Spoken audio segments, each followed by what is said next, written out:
ഓർമ്മകളുണ്ട്, മുത്തശ്ശിക്കഥയോർപ്പൂ ഞാൻ ഉപ്പേരുണ്ടൊരു മാണിക്യം.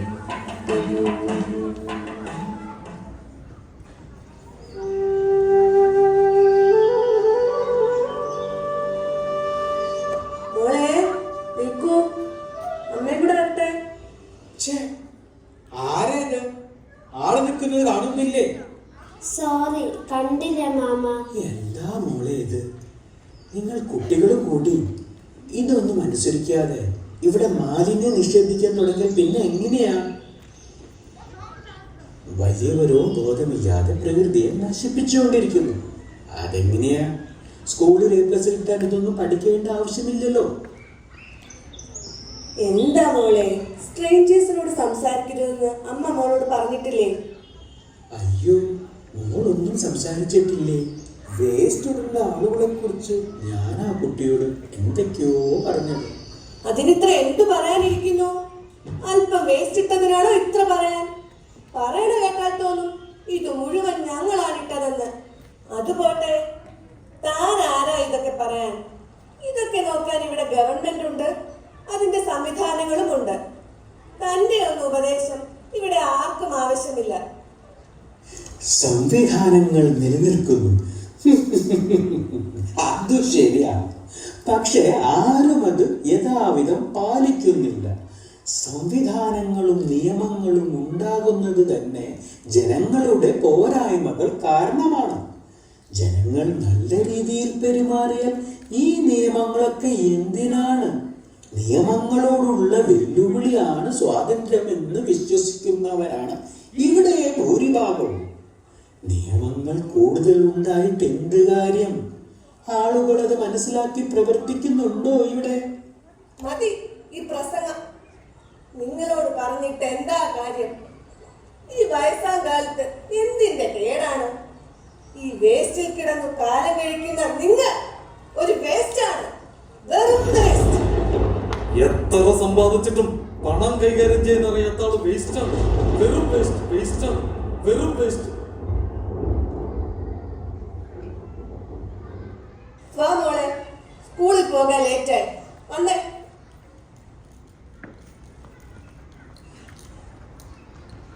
എന്താ പറയട്ടാ, എന്താ പ്രശ്നം? ഓ, ഒന്നുമില്ല എന്റെ സുരഭി മോളെ.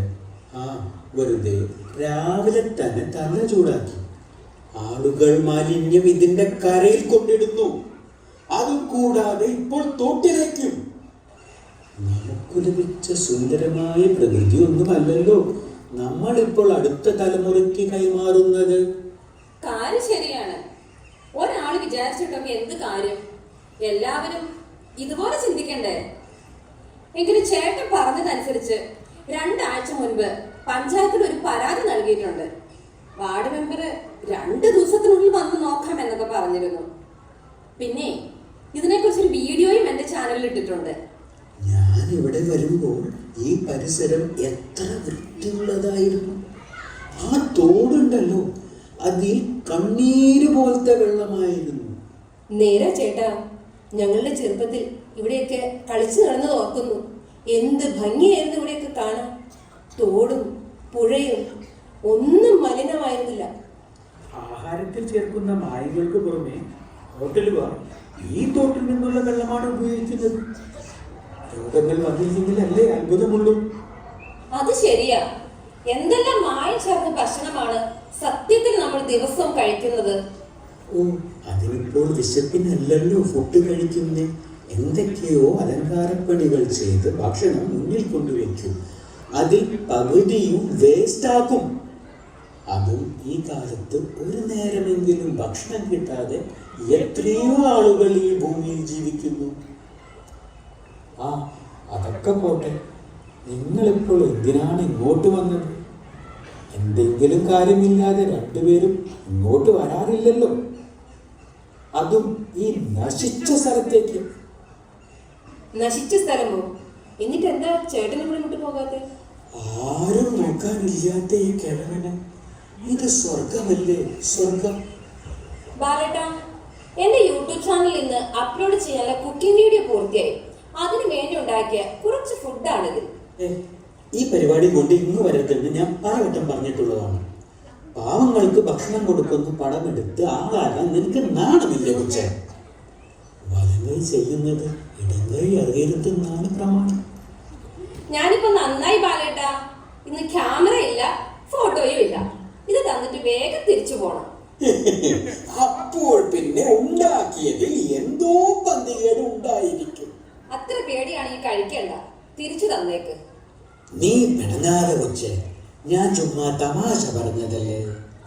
നിങ്ങളെപ്പോലുള്ള കുറച്ച് ആളുകൾ ഉള്ളത് കൊണ്ടല്ലേ ഞാൻ ഇവിടെ ഇങ്ങനെ കഴിഞ്ഞു പോകുന്നത്. ശരി ബാലേട്ടാ, ഞങ്ങൾ പോട്ടെ.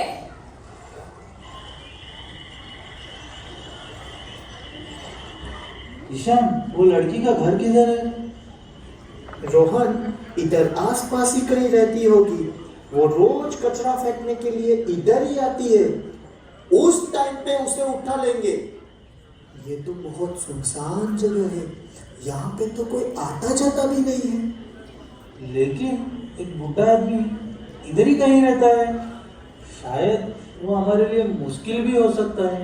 कोई बात नहीं है रोहन, वो तो हम देख लेंगे. उस बुड्ढे का तो हम काम खत्म करके ही निकलेंगे. अगर उसके माँ बाप ढूंढने आएंगे तो? नहीं नहीं, उसी टाइम पे सब लोग टीवी देखते होंगे, बच्चों पर ध्यान भी नहीं रहेगा. ईशान, आवाज कम करो, वो बुड्ढा सुन रहा है. अरे यार छोड़ो, वो हिंदी नहीं समझेगा.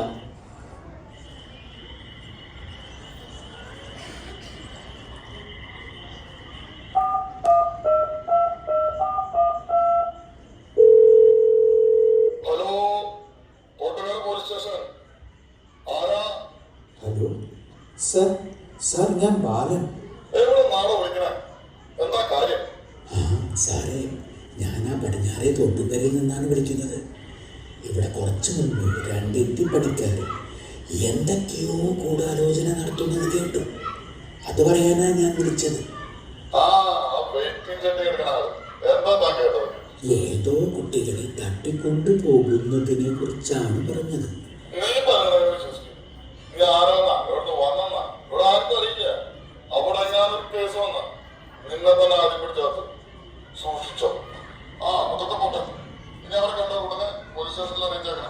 ശരി സാറേ. കണ്ടോ, 15 ലക്ഷം രൂപയ്ക്ക് വേണത് വെയിറ്റിംഗ് ഷെഡാണ്. അയ്യോ, 15 ലക്ഷം രൂപയോ? അങ്ങനെയെങ്കിൽ ഒരു വീട് വെക്കാൻ 1 കോടി രൂപയെങ്കിലും വേണമല്ലോ. ആ കറക്റ്റ്. എന്റെ വീടിന് 1 കോടി രൂപയെങ്കിലും ആകുമെന്നാണ് എഞ്ചിനീയർ പറഞ്ഞത്. പുരോഗമനമുണ്ട്. വീട് പണി എന്നേ ലക്ഷങ്ങളിൽ നിന്ന് കോടികളിലേക്ക് ചുവട് വെച്ചു. അതൊക്കെ പോട്ടെ, നമ്മൾ ഇന്നിവിടെ വന്നിരിക്കുന്നത് ഇവിടുത്തെ മാലിന്യ പ്രശ്നം നേരിൽ കണ്ട് പഠിക്കാനാണ്. ഇത് ഇന്നും ഇന്നലെ ഉണ്ടായ പ്രശ്നമല്ലല്ലോ, വളരെ നാളുകൾക്ക് മുമ്പേ നമുക്ക് അറിയാവുന്നതല്ലേ. അതുകൂടാതെ വളരെയധികം പരാതികളും. ഇന്നലെ യൂട്യൂബിൽ വരായ വീഡിയോയും കമന്റ് ബോക്സിൽ തെരുവുമാണ് നമ്മളിവിടെ വരാൻ കാരണം. അടുത്ത പ്രാവശ്യവും തിരഞ്ഞെടുപ്പിന് നിൽക്കണമല്ലോ എന്ന് ഓർത്തിട്ടാ. അതൊക്കെ പോട്ടെ, നമ്മളെന്തിനാ ഈ സന്ധ്യാസമയത്ത് ഇവിടെ എത്തിയത്? എടാ, ഇപ്പൊ വന്നൊരു ഫോട്ടോ എടുത്ത് ഫേസ്ബുക്കിലിട്ടാ നമ്മൾ അതിൽ ഇടപെടുമെന്ന് മറ്റുള്ളവർ ധരിക്കുകയും ചെയ്യും. വൈകുന്നേരം ആയതുകൊണ്ട് അധികം ആരും അറിയുകയില്ല. കൂടാതെ പരിസരവാസിയെ നമ്മളെ കണ്ടാൽ ചിലപ്പോൾ ഒന്ന് പെരുമാറാനുള്ള സാധ്യതയും തള്ളിക്കളയാൻ പറ്റില്ല. സമ്മതിച്ചു. ആരോ 2 പേര് വരുന്നുണ്ടല്ലോ. മെമ്പർ പറഞ്ഞ പോലെ കുഴപ്പമാവോ? നമുക്ക് പോകാം. जाओ इधर से, इधर कचरा डालना नहीं. तुझे हिंदी आता है? तुम लोग को क्या लगा मुझे हिंदी नहीं आता?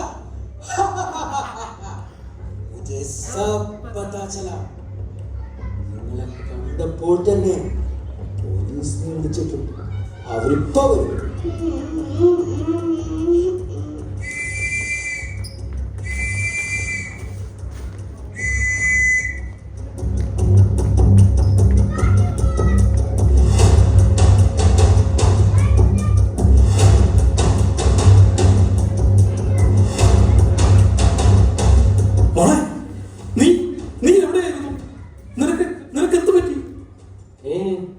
ഒന്നും സംഭവിച്ചിട്ടില്ല. മോള് വല്ലാണ്ട് പേടിച്ചു പോയെന്ന് മാത്രം. തക്ക സമയത്ത് ബാലേട്ടൻ ഇടപെട്ടതുകൊണ്ട് കുട്ടിക്കൊന്നും സംഭവിച്ചില്ല. പക്ഷേ എന്തോ മയക്കുമരുന്ന് കൊടുത്തിട്ടുണ്ട്. ഹേ മിസ്റ്റർ ബാലൻ, നിങ്ങൾക്കെങ്ങനെ ഇവരുടെ പ്ലാനിങ് കൃത്യമായി മനസ്സിലായി? ശരിക്കും താങ്കൾ ആരാണ്? ഞാനൊരു പ്രവാസിയായിരുന്നു. അത്യാവശ്യ ഭാഷകളൊക്കെ എനിക്കറിയാം. പിന്നെ താങ്കൾ എങ്ങനെ ഇവിടെ വന്നു?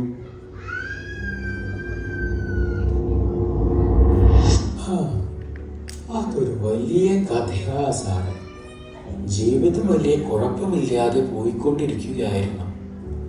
ഒരു ക്രൈസിസ് ടൈമിൽ നാട്ടിൽ മടങ്ങി വരേണ്ടി വന്നു. ശിഷ്ടകാലം നാട്ടിൽ തന്നെ സ്വസ്ഥമായി ജീവിക്കണമെന്ന ആഗ്രഹത്തോടെ സമ്പാദിച്ചതെല്ലാം കൊണ്ട് ഒരു ബിസിനസ് തുടങ്ങി. പക്ഷെ എന്ത് പറയാനാ സാറ്, അതൊരു വൻ പരാജയമായി പോയി. കടബാധ്യത വന്നു, വസ്തുക്കൾ വിറ്റു, കൂടാതെ ചില കേസുകൾ. ആകെയുള്ള വീട് മകന്റെ പേരിൽ എഴുതി വെച്ചു. പെട്ടെന്നുള്ള പതനം സഹിക്കാൻ പറ്റിയില്ല സാറേ. വീട്ടുകാരുടെ വാക്കുകൾ ഇടയ്ക്ക് കുത്തി നോവിച്ചപ്പോൾ ഒരു ദിവസം വീട് വിട്ട് ഇറങ്ങേണ്ടി വന്നു. കുറച്ചു കാലം അനഞ്ഞു നടന്നു. അച്ഛാ, അച്ഛാ, അന്നറിയില്ലായ്മ കൊണ്ട് ഞാൻ എന്തൊക്കെയോ പറഞ്ഞു. ഇന്ന് അച്ഛനില്ലായിരുന്നെങ്കിൽ എന്റെ കുട്ടി, അച്ഛന്റെ പേരക്കുട്ടി, ഈ ഞാൻ മോനെ, അച്ഛനെ ഞാൻ ഒരുപാട് വേദനിപ്പിച്ചിട്ടുണ്ട്. പണത്തെ മാത്രമായിരുന്നു ഞാൻ സ്നേഹിച്ചിരുന്നത്. സാമ്പത്തികമായി തീർന്നപ്പോൾ കൂട്ടുകാർ പോലും ഇല്ലാതായി. ഭൂരിപക്ഷം ബന്ധുക്കളും നാട്ടുകാരും അച്ഛനെ കുറ്റപ്പെടുത്തിയപ്പോൾ മൗനമായിരിക്കാൻ എനിക്ക് സാധിച്ചു. മോനെ, ഭൂരിപക്ഷ അഭിപ്രായം എപ്പോഴും ശരിയാകണമെന്നില്ല. മറ്റുള്ളവരുടെ വാക്കുകൾ കേട്ട് നീയും എന്നെ മനസ്സിലാക്കാതെ വന്നപ്പോൾ എനിക്ക് അവിടെ നിൽക്കണമെന്നേ തോന്നിയില്ല. അച്ഛനെ ഇറക്കി വിട്ടു എന്നുള്ള പേരുദോഷം കേട്ടുമടുത്താണ് ഞാൻ നമ്മുടെ വീട് വിട്ട് ഇവിടെ ഒരു വീട് വാങ്ങിയത്. ഇറങ്ങിപ്പോയ അച്ഛനെ ഞാൻ അന്വേഷിച്ചതുമില്ല. അതെന്റെ തെറ്റ്. മോനെ, എല്ലാം നശിച്ച എനിക്ക് നിന്റെ മുമ്പിൽ വരാൻ ശക്തിയില്ലായിരുന്നതാ. ഞാൻ ആർക്കും ഒരു ബാധ്യത ആകരുതല്ലോ. അച്ഛ, ഇതെന്തൊരു വേഷം? അച്ഛൻ എങ്ങനെ ഇവിടെ കഴിയാൻ സാധിക്കുന്നു? വരും, നമുക്ക് വീട്ടിൽ പോകാം. ഞാൻ ഈ സാഹചര്യങ്ങളോടെല്ലാം ഒറ്റപ്പെട്ടു മോനെ. എനിക്ക് ഇനി എത്ര കാലം? ഞാൻ ഇവിടെ വിട്ട് എങ്ങോട്ടും വരുന്നില്ല. ബാലേട്ടൻ ഈ മാലിന്യത്തിൽ കഴിയാതെ കുടുംബത്തോടൊപ്പം പോയി സ്വസ്ഥമായി ജീവിക്കുന്നു. പ്രകൃതി സംരക്ഷണം ജനങ്ങളുടെ ഉത്തരവാദിത്തമാണ്.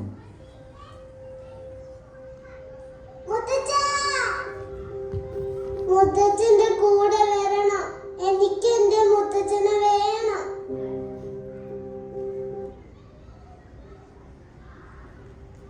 എന്നിൽ അനേകരുണ്ട്. ഇത് എൻ്റെ മാത്രം കഥയല്ല. ജീവിതത്തിൻ്റെ ഘോരാന്ത കാലത്തിൽ മക്കൾ വീണുപോകാതിരിക്കാൻ സ്വയം എരിഞ്ഞു തീരാൻ തയ്യാറായ, വിശുദ്ധമായ മെഴുകുതിരികൾ പോലെ നീങ്ങിക്കത്തിയ എന്നെപ്പോലെയുള്ള എത്ര മാതാപിതാക്കൾ. നോവിൻ്റെ ബാല്യകാലവും കൗമാരി യൗവനങ്ങളിലെ തീക്ഷ്ണ പരീക്ഷണ ഘട്ടവും താണ്ടി വാർദ്ധക്യത്തിൻ്റെ സായാഹ്നത്തിൽ വാടി തളർന്നു പോകുമ്പോൾ ജീവിതത്തിൻ്റെ പുറമ്പോക്കിലേക്ക് വലിച്ചെറിയപ്പെട്ടു പോയവർ, തളരാൻ മനസ്സില്ലാതെ സ്വയം ജ്വലിച്ച് സമൂഹത്തിന് വെളിച്ചം പകരാൻ ശ്രമിക്കുന്ന വൃദ്ധജനങ്ങൾ, ജീവിക്കുന്ന അവസാന ശ്വാസങ്ങളിൽ ജീവിക്കുന്ന ഇടങ്ങളിൽ നന്ദിയുടെ ജീവിതങ്ങൾ അവർ നിശബ്ദം എന്നോട് പറഞ്ഞുകൊണ്ടിരിക്കുന്നത് കേൾക്കുന്നില്ല. കാലമാണെല്ലാം കാലം തന്നതെല്ലാം നിമിഷാർത്ഥം